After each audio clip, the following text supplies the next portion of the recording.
Bismillahirrahmanirrahim. Assalamualaikum warahmatullahi wabarakatuh.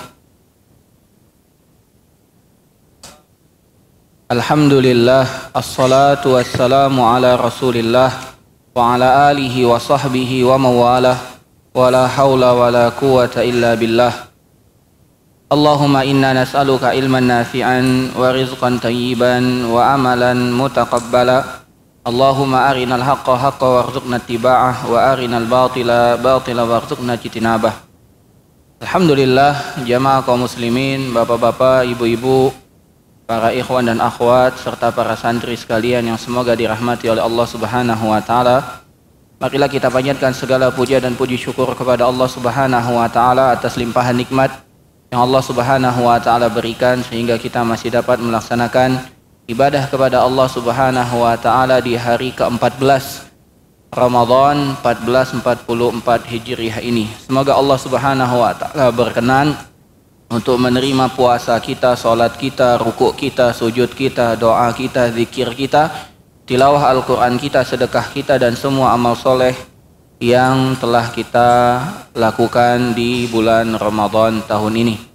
Allahumma taqabbal minna innaka antas samiul alim wa tub alaina innaka antat tawwabur rahim. Dan tidak lupa juga marilah kita sampaikan salawat beriringkan salam kepada Nabi kita, Nabi besar Muhammad sallallahu alaihi wasallam. Semoga salawat dan salam juga tercurah limpahkan kepada keluarga, sahabat dan umat beliau yang mengikuti dengan benar sampai hari kiamat. Para santri sekalian dan juga kaum muslimin, bapak-bapak, ibu-ibu dan para ikhwan dan akhwat yang semoga dirahmati oleh Allah Subhanahu wa taala. Pada hari ini kita akan lanjutkan pembahasan kita dari kitab Min Wasayas Salaf Lisyabab, wasiat para salaf atau wasiat salaf bagi para pemuda, yang mana kita telah bahas dua wasiat, wasiat pertama dan wasiat kedua. Betul? Sekarang kita masuk ke wasiat yang ketiga. Berkata Syekh Abdul Razzaq bin Abdul Muhsin Al-Badr hafizahullahu taala, al-wasiyatu tsalisatu, wasiat yang ketiga. Ma jaa an Malik ibn Dinar, wasiat dari Malik bin Dinar rahimahullahu taala. Annahu qal, bahwasanya Malik bin Dinar pernah berkata, innamal khairu fis syababi, kata beliau, innamal khairu fis syababi, sesungguhnya kebaikan itu ada pada pemuda. Kata beliau, sesungguhnya kebaikan itu ada pada pemuda. Atau dalam makna lain beliau mengatakan sesungguhnya kebaikan itu ada pada masa muda. Ini wasiat beliau. Kemudian Syekh Abdul Razzaq mengatakan, hadza tanbihun azimun min Malik ibn Dinar, ini adalah peringatan yang begitu agung yang disampaikan oleh Malik ibn Dinar, seorang ulama terkemuka masyhur, Malik bin Dinar. Li ahamiyati hadhil marhalah, karena masa muda sangat penting. Wa anna syaba idza ahsana istighlalaha hassala khairan aziman. Kenapa? Karena apabila seorang pemuda mampu memanfaatkan masa mudanya, maka dia akan memperoleh kebaikan yang begitu besar. Wa asbaha ma hassalahu fi syababihi raqizatan wa umdatan wa aslan thabitan yabqa ma'ahu ila mamatihi. Apabila dia bagus menggunakan masa mudanya, maka dia akan mendapatkan kebaikan yang besar, yang mana kebaikan itu akan dia bawa, akan menjadi simpanannya, akan menjadi pokok kehidupannya, yang akan menjadi tumpuan hidupnya, dan akan terus dia bawa sampai datang ajal kematiannya. Apa yang dilakukan oleh orang muda, apa yang dilakukan oleh para pemuda saat ini, itulah yang akan dia bawa sampai tua. Apabila dia di masa muda dia korbankan semua waktunya untuk menuntut ilmu, ilmu itulah yang akan dia nikmati sampai akhir hayatnya. Apabila dia paksa dirinya untuk ibadah di masa muda, capek, lelah, letihnya dia lakukan di masa muda, kenikmatan ibadah itulah yang akan dia bawa sampai kematiannya tiba.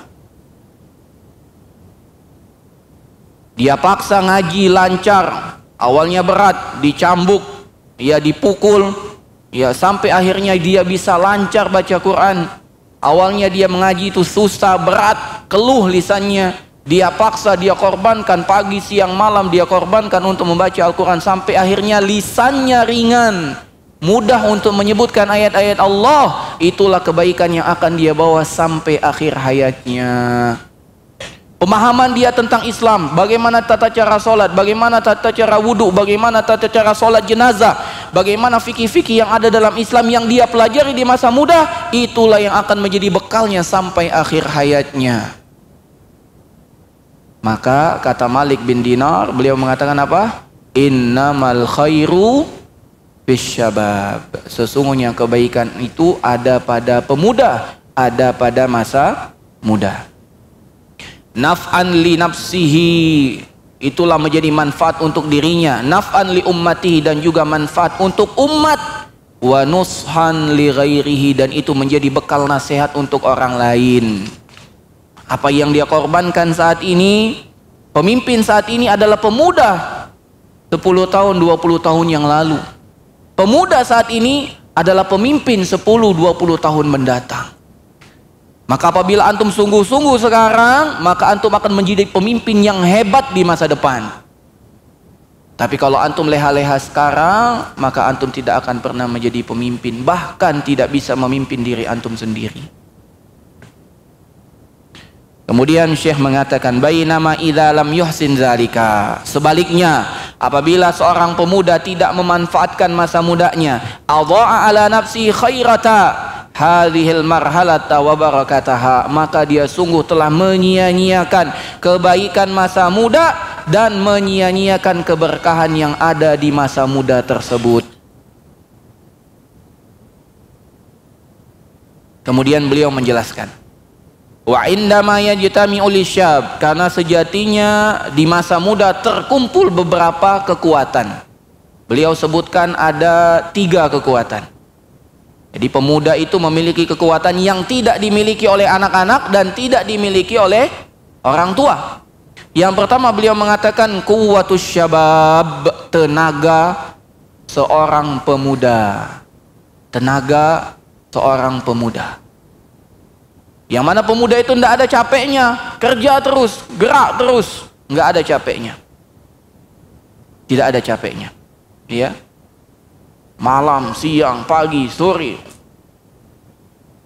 Yang kedua, fararul waqti, keluangan waktu. Karena pemuda itu tidak ada tanggung jawab. Dia bukan seorang suami yang bertanggung jawab atas istrinya. Dia bukan seorang bapak yang bertanggung jawab untuk anaknya, enggak. Dia bukan seorang pegawai yang bertanggung jawab dengan bos dan atasannya. Dia bukan. Dia bukan RT yang bertanggung jawab atas warganya. Dia bukan RW yang bertanggung jawab atas RT-nya. Dia bukan lurah yang bertanggung jawab atas RW-nya. Dia tidak memiliki tanggung jawab sebagaimana yang ditanggung oleh orang dewasa. Itu pemuda. Yang ketiga, beliau mengatakan wa wafratul mali bil yad, harta yang ada di tangannya. Maksudnya apa? Kalau orang dewasa punya harta, ayah antum, orang tua, para santri sekalian punya harta, itu sejatinya bukan harta dia. Karena di harta itu ada kewajiban nafkah untuk istrinya, ada kewajiban untuk bayar SPP anaknya. Kalau harta yang ada di tangan antum punya siapa? Punya antum. Antum mau belikan es krim semuanya habis buat es krim. Tapi kalau orang tua enggak. Harta yang dia pegang banyak alokasinya. Ini buat orang tua, ini buat anak, ini buat istri, ini buat tabungan, jaga-jaga kalau ada hal dadakan. Kalau antum dapat 100.000 murni, itu punya antum semua. Ada tanggungan antum, oh ini buat nafkah istri, ada. Oh ini buat nafkah anak gitu. 100.000 murni buat antum. Fahadhihi takunu muhlikatan lahu, dan ini bisa jadi adalah ancaman yang begitu bahaya bagi seorang pemuda. Ini sebuah hal yang dapat membinasakan. 3 hal ini berkumpul dalam diri seorang pemuda.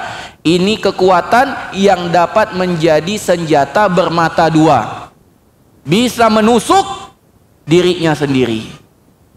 kalau dia tidak mampu memanfaatkannya. Kama qala qail, sebagaimana perkataan syair Arab, inna syababa wal faghara wal jadah mafsadatun lil mari ayyu mafsadah. Nah, ulangi, ini kata orang Arab, inna syababa wal faghara wal jadah mafsadatun lil mari ayyu mafsadah. Sesungguhnya masa muda, kekuatannya, wal faghar, dan waktu luangnya, wal jadah, kemampuan untuk menghasilkan uang, mafsadatun, itu semua perkara dapat merusak seorang pemuda, lil mari, untuk seorang, ayyu mafsadah, dengan kerusakan yang tidak bisa terbayang sebelumnya. Maka apabila seorang pemuda tidak dibekali dengan benteng ilmu, benteng agama, yang ada dia akan menjadi perusak masyarakat, dan sudah terbukti. Apabila pemuda tidak diarahkan menuju keimanan kepada Allah, menuju tauhid, menuju pendidikan agama, yang ada pemuda akan menjadi musuh masyarakat.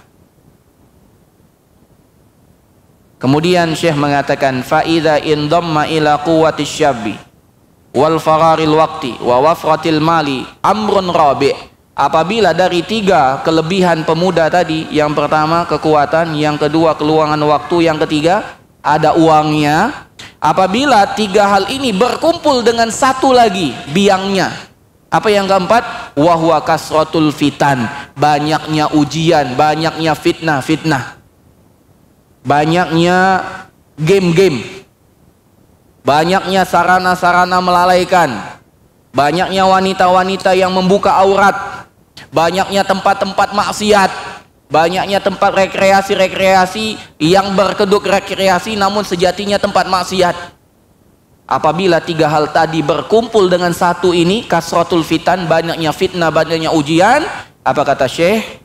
Wa qurbuha minasyab, dan begitu dekatnya fitnah itu dengan pemuda, wa kasratu abwabiha, dan begitu banyak pintu-pintu fitnah tersebut, fahadhihi min a'zamil muhlikati lisyab. Ini adalah perkara yang paling membinasakan bagi pemuda. 4 hal. Kekuatan, waktu kosong, waktu luang, ada uang di tangan, dan banyak kesempatan untuk melakukan dosa dan maksiat. Maka ini adalah perusak paling besar bagi seorang pemuda. Allati yajni biha ala marhalati syababihi jinayatan azimatan, yang merusak masa mudanya dengan kerusakan yang begitu besar. Yufawwitu ala nafsihi khaira asyababi wa barakatihi, yang dengan 4 perkara tersebut pemuda menyia-nyiakan dirinya dari kebaikan masa muda dan keberkahannya. Fa Malik ibn Dinar, dan Imam Malik, dan berkata Malik ibn Dinar, innamal khairu fisyababi, sesungguhnya kebaikan itu ada pada para pemuda. Tanbihan, sebuah peringatan, ala izami barakati wal khairi fi hadhil marhalah, mengingatkan kita semua atas besarnya keberkahan yang ada pada masa muda dan kebaikan yang ada pada masa tersebut. Sejatinya masa muda itu adalah masa yang penuh dengan keberkahan. Tidakkah kita melihat kisah tentang Ashabul Kahfi? Allah jelaskan apa? Innahum fityatun, mereka itu adalah fityatun. Apa fityah? Para pemuda. Amanu bi rabbihim wazidnahum huda, mereka beriman kepada Tuhan mereka dan mereka pun ditambah oleh Allah Subhanahu wa taala petunjuk. Pemuda berani dia menentang kekuasaan kafir, berani dia menentang kekuasaan kafir, berani menunjukkan keimanannya, tidak takut dia, sampai akhirnya dikejar, akhirnya dia pergi ke gua.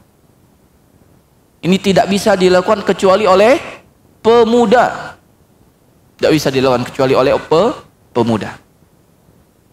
Kemudian beliau mengatakan, idza waffaqallahu syabba a'anahu ala istighlaliha fi ma yurdihi.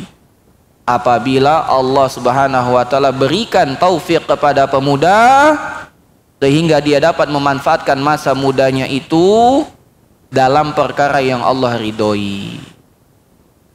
Kapan masa muda itu menjadi keberkahan? Kapan masa muda itu menjadi kebaikan? Saat Allah berikan taufik kepada para pemuda agar dapat menggunakan waktu, kekuatan, hartanya dalam perkara yang Allah ridhoi. Maka para jamaah sekalian rahimani wa rahimakumullah, sebelum kita melakukan sebuah perbuatan, sebelum kita melakukan sebuah amalan, tanya dulu, apakah perkara ini Allah ridhoi atau tidak? Kalau tidak Allah ridhoi, tinggalkan.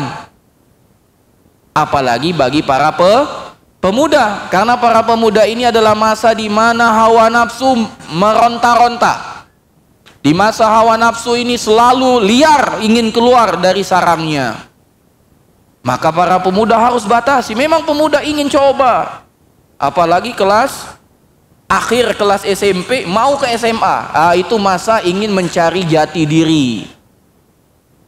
Kelas 7 aman, kelas 8 mulai baligh, kelas 9 inilah masa untuk mencari jati diri. Aku bukan anak kecil lagi, namun dia belum menjadi orang dewasa, belum. Maka masa yang rentan itu adalah masa ketika dia kelas 9 mau kelas 10, kelas 10 mau ke 11. Ini masa yang paling rentan. Maka harus diingatkan. Kelas 11 insya Allah dia sudah punya tujuan. Oh, aku harus belajar tekun agar aku diterima di universitas pilihan. Karena kalau dia terlambat di kelas 11, sudah kelas 12 tidak ada waktu lagi. Tapi kelas 9, kelas 10, ini masa coba-coba.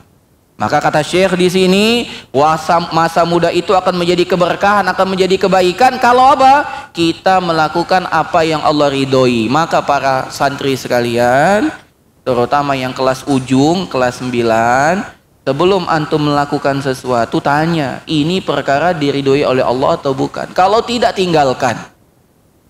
Jadi jangan tanya apakah perkara ini Allah murkai atau tidak. Tidak, tapi tanyakan ini diridhoi Allah atau bukan. Jauh lebih tinggi standarnya. Karena kalau antum tanya ini dimurkai oleh Allah atau tidak, bisa jadi tidak dimurkai Allah. Tapi kalau antum tanya ini diridhoi oleh Allah Subhanahu wa taala atau bukan, berarti antum telah memilih perkara yang afdol. Sehingga antum hanya akan melakukan perbuatan yang diridhoi oleh Allah Subhanahu wa taala. Dengan itu antum mendapatkan keberkahan dan kebaikan masa muda. Dan nasihat ini juga bukan hanya untuk para santri, untuk kita semua. Bukan hanya untuk anak santri Salafiyah Wusta, bukan, untuk tadribud doa dan bapak-bapak, ibu-ibu sekalian.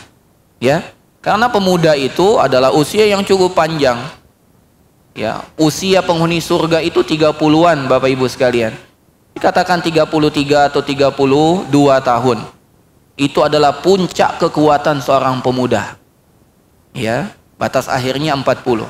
Hatta idza balagha asyuddahu wa balagha arba'ina sanah. 40 itu adalah batas akhir masa muda. Masuk dia masa senjanya, masuk masa tuanya. Ya. Tapi kalau masih belasan tahun sampai 40 tahun, ini adalah masa yang paling produktif. Banyak hal yang harus kita lakukan. Ya.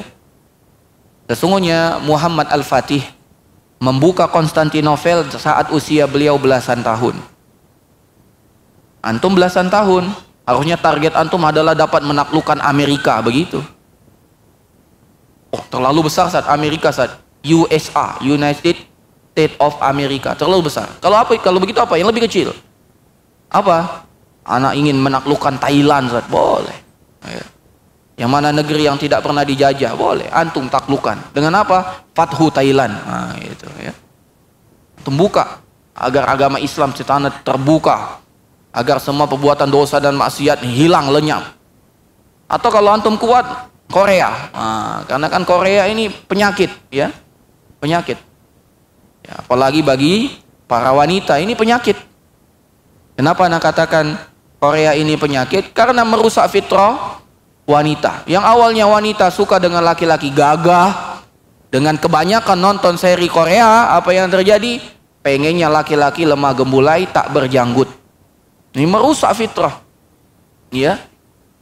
Yang sukanya dengan laki-laki yang naik kuda, berperang, bisa memanah, bisa berenang, nyelam selat samudra gitu. Sekarang standarnya berubah. Apa? Suka dengan laki-laki yang pandai joget. Rusak sudah. Ini penyakit. Penyakit. Ya. menangis ketika nonton serial Korea. Tapi dibacakan ayat-ayat tentang azab, tidak peduli. Diberingatkan tentang dekatnya hari kiamat, tidak ngerti. Tapi nonton film Korea nangis-nangis. Baca Quran 30 menit terasa berat. Nonton film Korea 3-5 jam, kuat. Begadang sekalian, kuat. Ini adalah fitnah. Ya. Nasihat ini bagi para pemuda pun untuk pemudi. Bukan hanya pemuda, namun pemudi juga. Dahulu pemudi, para sahabat di zaman Nabi SAW itu semangatnya luar biasa. Pernah dikisahkan bahwasanya ada seorang sahabiat datang kepada Nabi SAW berkata, "Ya Rasulullah, sesungguhnya engkau memiliki majelis dengan para laki-laki. Sedangkan engkau diutus bukan hanya untuk laki-laki.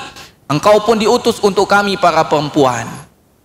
Maka tolong ya Rasulullah, berikan kami satu waktu yang mana engkau bisa datang menemui kami, yang mana engkau dapat mengajarkan kami apa-apa yang telah Allah ajarkan kepadamu." Ini pemudi nih, luar biasa. Ya, ndak ecek-ecek. Ini pemudi yang berani untuk menuntut ilmu, mencari ilmu, datang kepada Nabi SAW. Apa kata Nabi? "Taib, nanti kalian kumpulkan wanita-wanita di waktu ini, di tempat ini." Maka datanglah Nabi SAW mengajarkan para wanita ilmu dengan permohonan satu wanita. Luar biasa. Belum lagi kalau kita baca kisah Asma binti Abi Bakar yang mendapatkan julukan Zatu Niqatain. Ketika Nabi SAW hijrah ditemani oleh Abu Bakar As-Siddiq, Abu Bakar As-Siddiq meminta putri beliau Asma binti Abi Bakar untuk mengantarkan makanan di tempat persembunyian beliau. Wanita, Pak. Wanita, ibu-ibu, bukan laki-laki. Padahal saat itu orang-orang di Mekah mengatakan siapa yang dapat membawa Muhammad hidup atau mati akan mendapatkan ganjaran, upah atau sayembara yang begitu besar. Namun itu tidak menyurutkan keberanian Asma binti Abi Bakar. Bahkan dikisahkan ada sebagian wanita ikut berjihad kepada Nabi SAW. Padahal jihad tidak wajib bagi wanita. Tapi mereka ikut perang. Mereka menjadi mubarridah. Mereka menjadi tabakhah. Dia menjadi tukang masak. Mereka menjadi tukang perawat. Yang apabila ada pasukan-pasukan terluka, mereka yang merawat. Dan ada itu wanita. Dan ada di kalangan sahabiat adalah orang yang faqih, paham agama. Di antaranya adalah Aisyah, zaujatu Rasulullah SAW. Yang mana ketika Nabi SAW wafat, para sahabat baik laki-laki ataupun perempuan datang kepada Aisyah, minta ilmu kepada Aisyah radhiyallahu taala anha. Ini menunjukkan bahwasannya masa muda adalah masa yang harusnya produktif, bukan hanya bagi laki-laki namun juga bagi perempuan. Dan Aisyah waktu itu adalah seorang pemudi, karena beliau adalah istri yang paling muda yang dimiliki oleh Nabi SAW. Nabi SAW menikah dengan Aisyah dan berkumpul dengan Aisyah satu rumah ketika Aisyah berumur 9 tahun.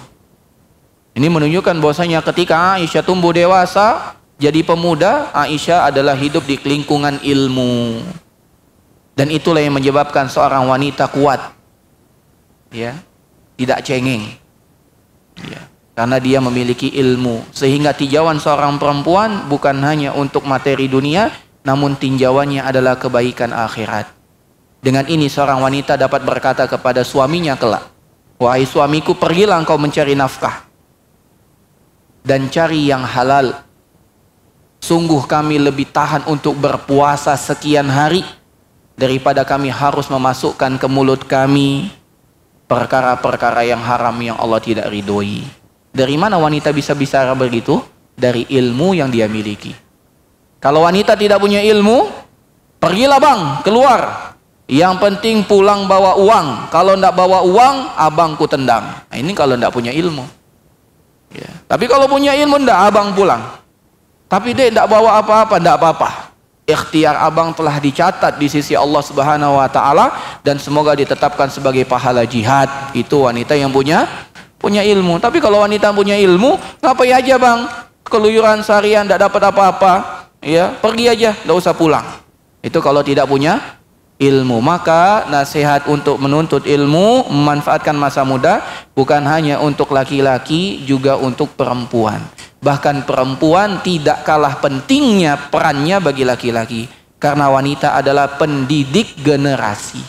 Madrasatul ummah. Dia adalah pendidik umat. Karena sejatinya laki-laki yang gagah perkasa ini tidak ada satupun kecuali lahir dari seorang wanita. Ya. Tidak ada kan yang lahir dari batu? Semuanya dari wanita. Ya. Inilah wasiat yang ketiga yang dapat kita bacakan pada sore hari ini. Semoga Allah Subhanahu wa taala jadikan kita orang-orang yang mendengar ucapan dan dapat melaksanakan yang terbaik dari ucapan tersebut. Sesungguhnya Allah Subhanahu wa taala sangat cinta dengan hamba-hambanya yang selalu memohon kepadanya. Nabi sallallahu alaihi wasallam bersabda, "Ala annahu man lam yas'alillah yaghdab alaihi." Siapa yang tidak memohon meminta kepada Allah, Allah murka. Maka di Ramadan ini kami juga mengajak kepada para jamaah sekalian, marilah kita memanjatkan doa sebanyak mungkin kepada Allah. Yang paling penting kita mintakan kepada Allah Subhanahu wa taala ampunan. Karena apabila Allah mengampuni kita, Allah ridho dengan kita, Allah pasti masukkan kita ke dalam surga. Allahumma Rabbana zalamna anfusana wa illam taghfir lana wa tarhamna lanakunanna minal khasirin. Kita tutup dengan doa kafaratul majlis. Subhanakallahumma wa bihamdika asyhadu an la ilaha illa anta astaghfiruka wa atubu ilaik. Assalamualaikum warahmatullahi wabarakatuh.